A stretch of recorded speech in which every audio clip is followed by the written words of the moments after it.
Olá, meus queridos amigos, irmãos de caminhada. Mais uma vez aqui nos encontramos nesse canal Fake Online, para refletir um pouco no convite de Jesus. Convite esse que está lá nos Evangelhos. Hoje vamos trabalhar uma máxima, ou seja, um recorte desses Evangelhos em uma frase. Mas antes de começarmos, como sempre, dentro daquilo que realizamos na nossa amada casa, eu os convido para uma prece. Então, vamos desacelerar um pouquinho, respirar profundamente. Aqueles que puderem, fechem seus olhos para uma melhor conexão e concentração. E vamos agradecer. Queridos amigos espirituais,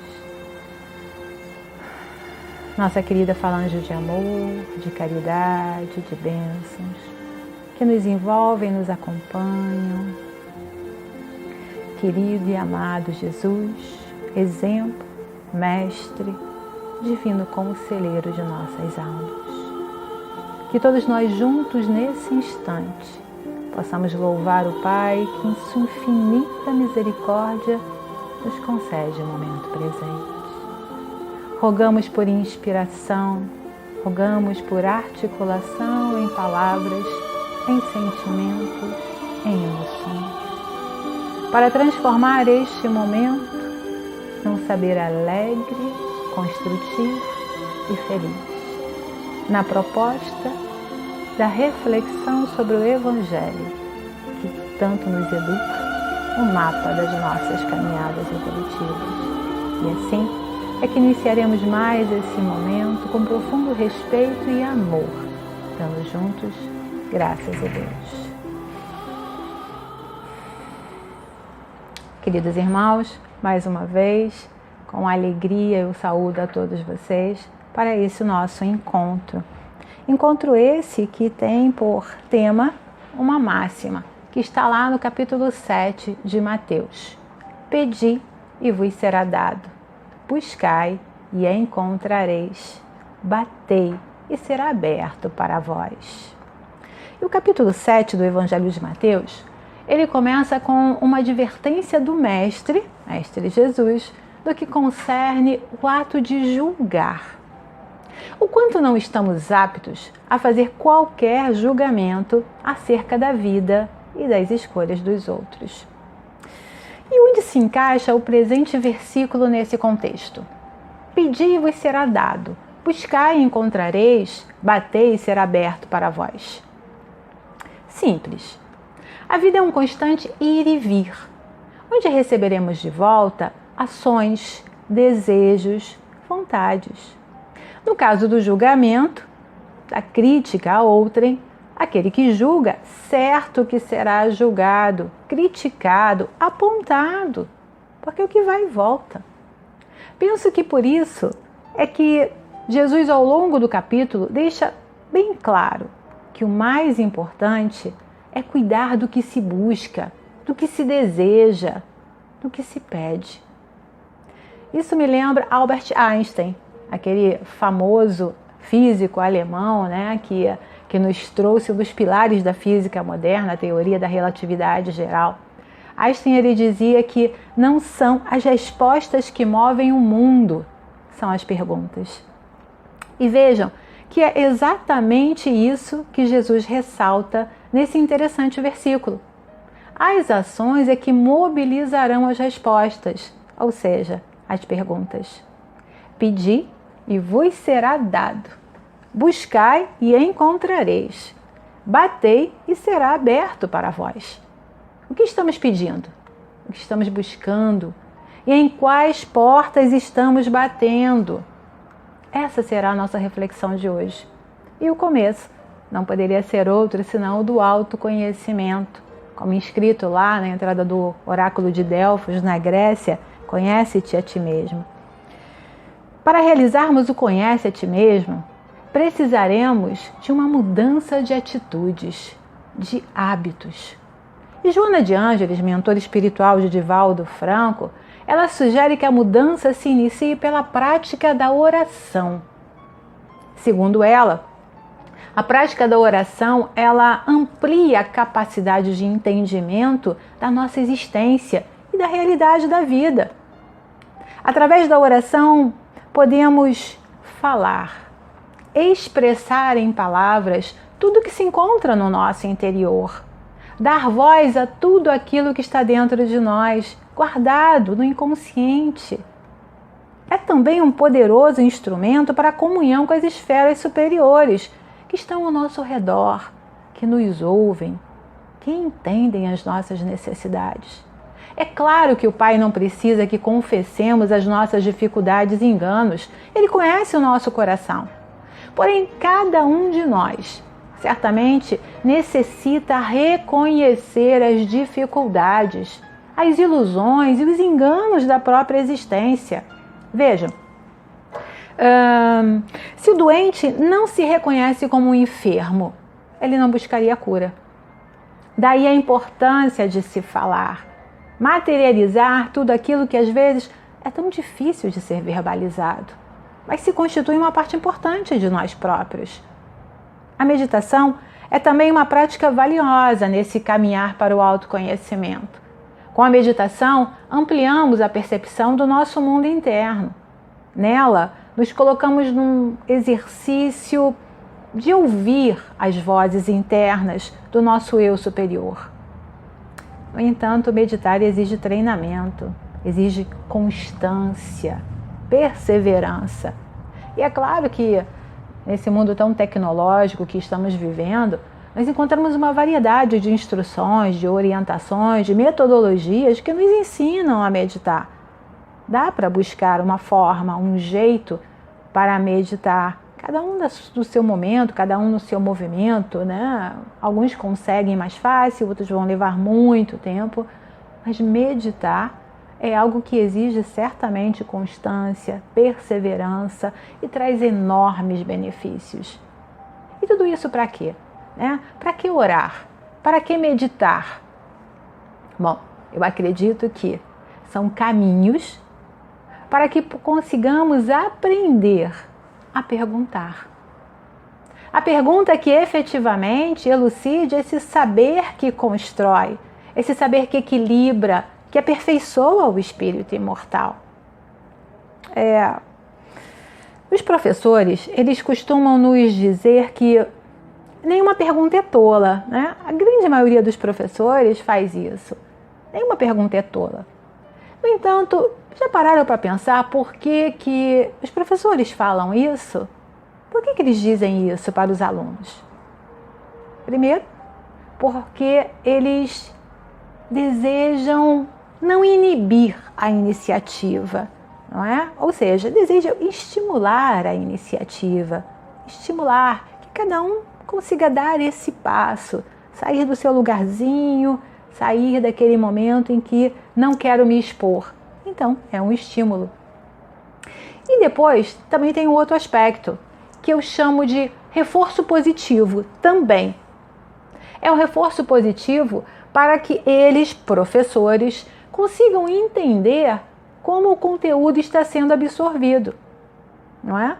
São as perguntas que realmente trazem esse elemento descortinador do saber, que possibilitam o entendimento de como estamos processando as experiências, as falas do mundo. Por isso é que eu digo que perguntas são muito mais importantes do que as respostas. Porque, por mais simples que possam parecer, elas podem abranger conteúdos imensos. Por exemplo, em quais portas estou batendo? E aí falamos do conteúdo simbólico disso, né? Falamos das portas simbólicas. Vamos fazer um exercício, então, sobre essas portas simbólicas que estamos batendo? Vamos lá. Para ter sucesso profissional, em quais portas estou batendo? Estou estudando, aprendendo, estou me dedicando, estou reforçando a paciência para saber esperar o momento mais oportuno, estou reconhecendo os meus enganos e refazendo os passos, ou Estou puxando o tapete daqueles que me parecem adversários? Estou favorecendo a chefia em detrimento aos meus colegas de trabalho para aparecer mais? Estou usando toda uma gama de artifícios para ser notado? São as escolhas que fazemos. E a cada escolha caberá a consequência natural dessa escolha. As escolhas são as portas que estamos batendo, as portas em que estamos batendo. São os pedidos que estamos fazendo. Para o relacionamento, em quais portas estou batendo? A do entendimento do que é importante para aquela relação? Ou a da minha exclusiva satisfação? Qual porta estou batendo? A que me satisfaz exclusivamente em detrimento do outro? O outro não me preocupa. Eu quero estar bem, independente do outro, do que custe para o outro. Ou bato na porta da reflexão sobre o que é importante para que aquela relação floresça, o que é bom para ele, o que é bom para mim. Os estudiosos chamam essa relação de relação ganha-ganha, onde o outro ganha e eu ganho. E se todos ganhamos, estamos bem, estamos num caminho muito positivo. Vejam como a pergunta é infinitamente mais importante do que a resposta. Porque ela dá conta de como estamos vivendo o nosso processo evolutivo. Elas trazem isso, dão transparência a esse momento. E se não sabemos para onde queremos ir, não chegaremos em lugar algum. Reforma íntima ou autoconhecimento são fundamentais nesse processo. Todos os caminhos certamente terão seus desafios, porém, podemos ficar por longo tempo perdidos nas estradas da evolução, batendo em inúmeras portas e não encontrando o que buscamos. Mas ainda que perdidos nessa estrada, cada porta se abrirá e cada pedido será atendido. É importante que tenhamos isso em mente, pois toda caminhada se constitui em oportunidade para se aprender. E aprendemos muito com os erros, com as dores, com as lágrimas vertidas, assim como aprendemos também com as alegrias e sucessos, de uma forma diferente. Mas sim, toda experiência se constitui em aprendizado. Todas as portas que batemos trazem um saber, uma experiência, um aprendizado. Eu tenho uma lembrança de infância, que eu costumo falar sobre ela porque é um registro que eu acho bem interessante na minha vida e que fala bem sobre essa porta que batemos e como batemos, não é? Ou as perguntas que precisam ser feitas. Eu lembro que lá nos primeiros anos de escola, a professora sempre pedia para alguém ler o livro, ler a matéria, ler a questão, enfim, né? E eu ficava lá no meu cantinho quietinha, não levantava o dedo para ser escolhida, mas intimamente. Eu ficava assim, me escolhe, me escolhe, me escolhe. Por quê? Porque eu quero ser notada, eu quero ser escolhida, mas eu não conseguia dar o passo para fazer isso acontecer. Ficava lá querendo ser notada, né? Pura vaidade, mas faz parte do nosso processo mesmo. Até que chegou o dia em que fui escolhida para ler. Gaguejei tanto, deu tudo tão errado naquele dia, fiquei com uma vergonha enorme. E isso por quê? Porque meu desejo não estava em concordância com a minha ação. Eu não me preparei para aquele momento, eu apenas desejei. E quando fui atendida, eu não dei conta da tarefa.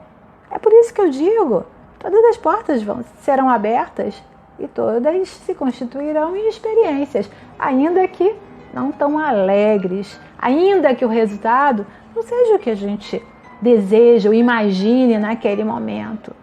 E assim acontece em várias outras situações em que somos motivados pelo desejo e não pelo saber. Daí ser fundamental buscar o autoconhecimento, trabalhar a reforma íntima, para começarmos a bater na porta mais adequada e fazer os pedidos que realmente trarão valor à nossa vida. Quantas mulheres pedem ao santo casamenteiro marido, né? E quando o santo atende, logo reclama que não foi bem isso que eu tinha pedido. Só que o santo não aceita devolução. E aí, como ficamos? Brincadeiras à parte, cada vez se faz mais importante investigar nosso íntimo para trazer valor à nossa existência. É claro que não é algo simples, não é algo rápido, requer disciplina, requer muito trabalho, mas é possível de alcançar, certamente que é. No livro Reforma Íntima Sem Martírio, de Hermance Dufour, psicografia de Vanderlei Oliveira, a mentora, no capítulo 2, ela apresenta o que chama de ética da transformação. Ela diz o seguinte: a reforma íntima é um trabalho processual. É a habilidade de lidar com as características da personalidade, melhorando os traços que compõem suas formas de manifestação. Ou seja, lidar com quem somos, reconhecendo como estamos, olhar para dentro, mas sem pressa. Essa é a proposta. Conhecer a si mesmo. E ela continua: o autoconhecimento, através das luzes de imortalidade que se espraia dos fundamentos espíritas, é um mapa de como chegar ao eu verdadeiro, a consciência. Todavia, essa viagem não pode ser feita somente com um mapa. Necessita de suprimentos morais, preventivos e fortalecedores. Necessita de uma ética de paz consigo próprio. Somente conhecer não basta. É necessário um intenso labor de autoaceitação. Olha que interessante. É preciso autoaceitar-se. Entender o momento em que você está, reconhecer esse momento. É preciso uma ética que assegure a transformação pessoal, um resultado libertador de saúde e harmonia interior. Tomar posse das verdades sobre si mesmo é um ato muito doloroso para a maioria das criaturas. Por isso, requer tempo, paciência e muito cuidado com nós próprios. E por isso ela, no mesmo livro, ela indica um roteiro na habituação de alguns comportamentos que ajudarão nessa transformação, nesse despertar do eu. Porque entendemos que sim, é doloroso, ou seja, traz desconforto. Mudar hábitos não é algo corriqueiro. Qualquer hábito que nós temos, fazer uma mudança nesse hábito requer uma determinação, requer uma força de vontade, entender por que eu quero mudar aquilo, onde eu quero chegar, aonde eu quero chegar, o que desejo fazer, e depois começar o trabalho nessa mudança. Então eu pensei alguns itens desse roteiro para a transformação, esse roteiro de habituação, para que a gente pense sobre isso, né? Ou que tenhamos isso em mente como uma prática diária. E começa pela postura de aprendiz. A mentora diz: jamais perder o viçoso interesse em buscar o novo. O que isso significa? Significa a manutenção da humildade enquanto atitude. A humildade daquele que ele sabe ter ainda um caminho a percorrer, não é? É como naqueles contos orientais, significa aquele que busca manter a sua xícara vazia, que está pronto para aprender. Aquele que tem a flexibilidade do bambu que se dobra ao vento e não se quebra. Então é um hábito importantíssimo a ser cultivado, que é o hábito do aprendiz. Aquele que entende. Ainda tem muito a aprender e tem muita coisa interessante para se aprender. Aprender sobre si, sobre o mundo, sobre a ética, sobre a moral. Um segundo item de habituação, hábito a ser cultivado, é a observação de si mesmo.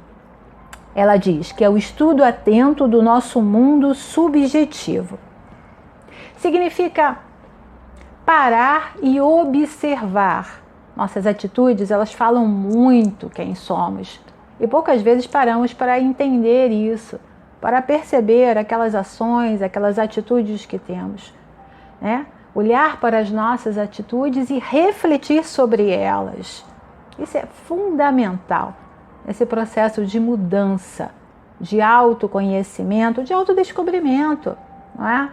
Por exemplo, por que é tão fácil ser cordato e gentil na casa fraterna, na casa religiosa da nossa escolha, e esse comportamento ele não é repetido na casa material, junto aos nossos familiares? Por que sobra paciência em um lugar e falta no outro? Esse é um exercício diário que precisamos fazer. Santo Agostinho, inclusive, ele já recomendou isso. Está lá na questão 919 do Livro dos Espíritos. Criar o hábito de olhar para as suas atitudes, de pensar, por que eu agi assim? Ou por que eu continuo agindo assim? Por que eu reajo desta forma, né? Quais são as atitudes naturais e quais ainda requerem um esforço? Ainda preciso pensar para agir dessa forma, pensar para ser mais paciente, pensar para ser caridoso. Por que isso não é natural ainda? E como fazer para conquistar essa naturalidade? Tem um caso sobre Chico Xavier que eu gosto muito, né? Que é o caso do ladrão que pulou um muro e foi lá roubar a casa de Chico. Chico estava sozinho lá. Só que assim, Chico ficou o tempo todo muito preocupado, né, com o ladrão. Todo o tempo que o ladrão estava lá, ele ficou assim, cuidando daquele personagem, daquele ser. Não um personagem, porque o fato foi real, mas cuidando daquela criatura que pulou um muro para assaltar a sua casa. Então Chico perguntava para ele: você precisa de dinheiro, né? Precisa de mantimentos? E no final que o ladrão já tinha pego o dinheiro, já tinha pego algumas compras, alguns itens, e que aquela conversa aconteceu de forma muito rápida, né? Ele pediu para o assaltante não pular o muro. Olha, não pula o muro não, porque imagina, se algum vizinho vê você pulando o muro, pode pensar que você estava aqui assaltando a minha casa. Vejam, que atitude é essa? Que estado é esse de natural desapego, de natural fraternidade? Eu confesso a vocês que estou a léguas de distância disso, né? Não tenho esse comportamento mesmo. E isso deixa muito claro que as nossas atitudes revelam as virtudes conquistadas e aquelas que ainda precisam ser trabalhadas. É isso que uma atitude como essa, que uma ação como essa traz de ensinamento. Eu ainda preciso caminhar muito, trabalhar muito a virtude do desapego, do acolhimento, do entendimento, porque tudo tem um motivo, tudo tem um porquê. Não dá para ser tão simplista na vida. E quando eu mergulho nessas questões do porquê, do desapego total, eu trabalho essas virtudes, a virtude da fraternidade, da caridade, num sentido muito mais amplo, que é o amor-atitude que Jesus nos convidou certamente a viver.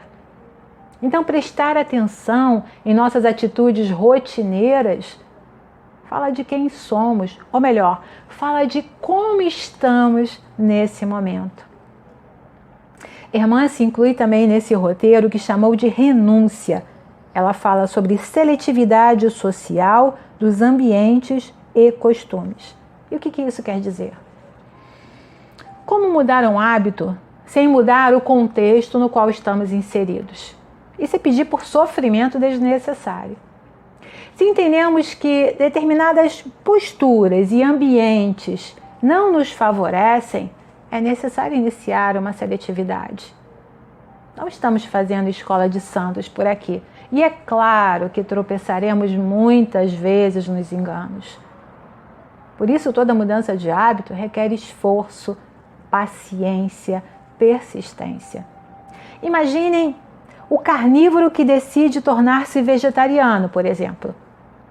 Ele está cercado por pessoas que adoram uma churrascaria, inclusive aquele churrascão do final de semana. Em tempos de pandemia, isso reduziu bastante. Mas antes, muitos de nós éramos convidados ao churrascão de final de semana, né? E até você se sentir seguro e apto para estar naquele ambiente, sem vacilações, quando o hábito daquela nova dieta, daquela nova escolha se consolidar, se tornar natural, você não precisará mais se afastar ou isso não o afetará. Alguns ambientes, alguns locais, você nem irá mais porque não ressoam mais, não trazem significados para você. Porém, até chegar esse momento na habituação, a partir da sua escolha, é bem saudável, né? Ou seria bem saudável evitar tais ambientes. Estamos falando aqui de um exemplo bem mundano, é claro, né? Somente para elucidar o desafio que envolve a mudança de hábitos. Mas a proposta de renúncia aqui citada por Hermance, eu acredito que esteja muito mais ligada à escolha de ambientes e pessoas que tragam valor à nossa existência. Ou seja, renunciar a ambientes conflituosos, de baixa moralidade, a pessoas maledicentes, maldosas, invejosas. Enfim, renunciar a tudo aquilo que entender como não mais adequado a esse novo momento da sua vida, essa sua nova escolha, a esse ser que está se constituindo a partir de uma decisão, não é? Hermance também fala sobre a importância da aceitação da sombra e do auto-perdão. Joana de Ângeles fala muito sobre isso também em seus livros, né? E esse eu penso ser um hábito extremamente importante e perseguido ou cultivado com muito afinco. No livro O Ser Consciente, Joana de Ângeles, ela já fala sobre a importância disso de uma forma muito amorosa e clara, né? E aí eu trouxe para vocês. Ela diz o seguinte: o ser consciente deve trabalhar-se sempre, partindo do ponto inicial da sua realidade psicológica, aceitando-se como é e aprimorando-se sem cessar. Para isso, não se julga, nem se justifica, não se acusa, nem se culpa, apenas descobre-se. Olha como isso é lindo, não é? E é realmente o que precisamos perseguir na nossa vida.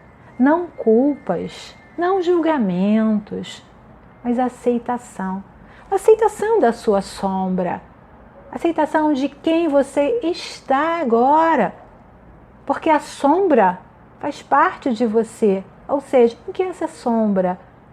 São os seus enganos, os seus equívocos, a ignorância das leis que nos trazem a felicidade, as leis de Deus, que estão gravadas na nossa consciência.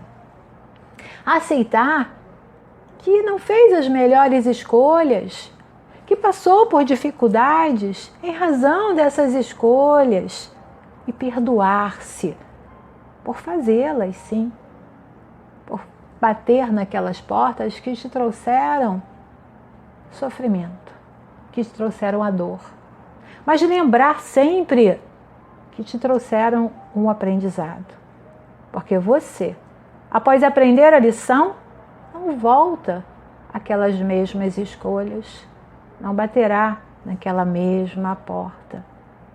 E é claro que a mudança, ela não acontece da noite para o dia, por isso dizemos, é processual. Ela não acontece por uma simples imposição da vontade. Ela requer tempo, perseverança, humildade, inclusive para aceitar esse processo, para aceitar os tropeços, as falhas que acontecerão ao longo dele. Paulo já dizia, não é? Todo bem que desejo, esse não faço, mas o mal que não desejo, esse eu ainda faço. E por que faço? Porque estou em processo de aprendizado. Estou mudando os meus hábitos. Estou me constituindo um novo ser. Por isso, há que se ter cumplicidade com a decisão de crescer. É imprescindível a atitude de comprometimento, assim como a vigilância, ou seja, manter a mente alerta, ativa, sempre voltada para os ideais enriquecedores e praticar o que Hermance do Foucault chama de a terapia da mente, que é a prática da oração. A oração que começamos a falar lá no comecinho dessa nossa reflexão, tão importante para validar os nossos conteúdos, para melhor articular tudo aquilo que temos interiorizado. Sim, a oração, como uma prática diária. Não é a repetição de palavras aprendidas em algum momento, ditadas por alguma religião, não. É falar do seu coração, falar daquilo que te angustia e também do que te alegra. Agradecer, pedir e louvar, como nos ensinou Jesus na sublime oração do Pai Nosso. Buscar uma ocupação útil, um trabalho, algo que te movimente nessa vida de forma útil, servir. Entender o seu trabalho desta forma, como algo útil para a construção de novas possibilidades, para auxiliar o próximo, e todo o trabalho, sim, é útil quando bem desenvolvido, quando tem por meta auxiliar, construir algo melhor. Ser muito tolerante, tolerante sobretudo com você. Há tempo para tudo e tudo tem o seu momento. Não há que se ter pressa. Não há que se ter pressa. E, sobretudo, exercitar o amor incondicional. Algo que eu imagino esteja em falta, um pouquinho em falta, nas prateleiras da nossa existência. Aprender a gostar de si mesmo. Olhar no espelho e dizer: gosto de você. Cada ruga no seu rosto representa experiências que foram vividas, oportunidades de se colocar na vida. Gosto de quem você é, de quem você está. Gosto de conviver com você, ao se olhar no espelho, praticar esse amor, gostar de quem se é, porque somos vencedores. Quantas são as nossas vitórias? Vitórias estas que não foram para nenhum quadro de méritos, porque não nos habituamos assim a reconhecer as superações, as realizações, o aprendizado. Somos quem somos, como somatório de todas as experiências vividas, as boas e aquelas não tão felizes, mas elas nos constituíram quem somos. Cada perturbação, cada lágrima, cada dor, tanto quanto cada alegria, cada sorriso, dão conta de quem estamos hoje. Por isso, aprendam a gostar de si mesmos, valorizem-se, enfeitem-se para si, celebrem essa sua caminhada, essa sua oportunidade, relembrem tudo de bom que já conquistaram e mantenham isso vivo em suas mentes. Quem se é, com seus débitos, com seus créditos, certamente um alguém melhor hoje do que fora ontem, um alguém com vitórias e conquistas, que também viveu suas derrotas, suas perdas, mas na álgebra do espírito imortal é alguém que obteve por resultado muitas experiências que o constituíram, que dão conta de quem se é. E a partir dessa nova consciência sobre si, que refaça as perguntas desse versículo a cada dia. O que pede? O que busca? Em qual porta bate? Pedi e vos será dado. Buscai e encontrareis. Batei e será aberto para vós. E que Jesus possa inspirá-los com o seu exemplo e profundo amor, para que a cada dia renovem essa proposta de autoconhecimento, realizando a reforma íntima para a construção de um indivíduo mais apto a vivenciar a proposta do Cristo e, consequentemente, edificar um mundo melhor. E é isso que eu gostaria de compartilhar com vocês hoje. Agradecendo a paciência e boa vontade de todos, eu os convido para uma prece de encerramento. Queridos amigos espirituais, nossa querida falange de amor, agradecemos pela vida que vivemos, agradecemos pelas famílias que nos acolhem, por nossos pais que nos deram condições para essa oportunidade encarnatória. Agradecemos pelos irmãos, irmãs, tios, tias, primos, por toda a nossa parentela e por toda a nossa ancestralidade. Graças às experiências de cada um deles, o acolhimento e a permissão também é que estamos aqui hoje, sendo quem somos, vivendo como vivemos. Por isso, nesse momento final das nossas reflexões, nessa máxima tão feliz e oportuna, é que pedimos as bênçãos para todos esses, para a nossa família universal, para o nosso irmão Jesus,